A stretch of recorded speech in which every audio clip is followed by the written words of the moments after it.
4 kalima bilan 4 soniyada hayotingizni qutqaradigan duo. Bir odam payg'ambarimiz alayhissalomdan so'radi: "Ya Rasululloh, men Allohdan biron nima so'ramoqchi bo'lsam qanday so'ray?" Payg'ambarimiz aytdilar: "Shunday so'ra: Allohumma g'firli, Allohumma arhamni, Allohumma afini, Allohumma rzuqni."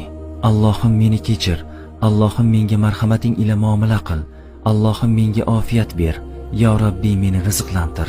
Bu 4 kalimani aytsangiz, sizning dunyoviy ishlaringizni ham, oxirat ishlaringizni ham go'zallashtiradi. Bu go'zal duo ayni vaqtda payg'ambarimiz alayhissalomning 2 sajda orasida qilgan duolaridandir.